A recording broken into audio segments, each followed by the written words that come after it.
প্ৰথমবাৰৰ বাবে ডিব্ৰুগড়লৈ বহু বছৰৰ মূৰত নৱনিযুক্ত ভাৰতীয় জনতা পাৰ্টিৰ ৰাষ্ট্ৰীয় সভাপতি নীতিন নবীন ডাঙৰীয়া 18 ফেব্ৰুৱাৰী তাৰিখে ডিব্ৰুগড়ত উপস্থিত হ'ব আৰু 18-19 দুদিনীয়া কাৰ্যসূচীৰে ডিব্ৰুগড় তিনিচুকীয়া দুইখন জিলাত আমি সংগঠনৰ কিছু গুৰুত্বপূৰ্ণ সভা আৰু বৈঠক তাৰ লগতে আমাৰ তিনিচুকীয়াৰ বাৰেকুৰি নামঘৰত আঁঠু ল'ব আৰু অসমৰ হৈ দেশৰ হৈ ঈশ্বৰৰ ওচৰত মংগল প্ৰাৰ্থনা জনাব।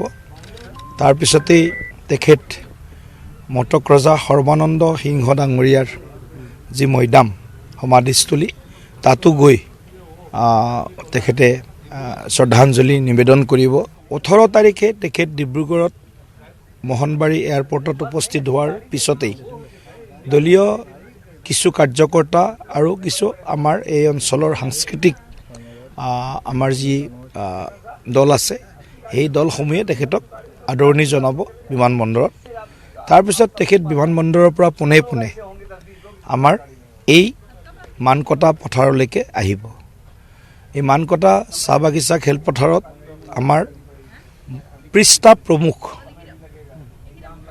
প্ৰমুখ মানে 60 গৰাকী ভোটাৰৰ বিপৰীতে এজন আমাৰ দলীয় কাৰ্যকৰ্তাক পৃষ্ঠা প্ৰমুখ হিচাপে নিযুক্তি দিয়া হৈছে।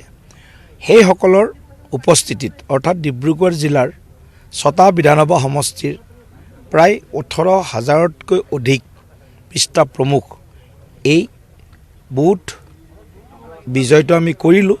এতিয়া পৃষ্ঠা প্ৰমুখ সন্মিলনত তেখেতে উপস্থিত থাকিব, সম্বোধন কৰিব।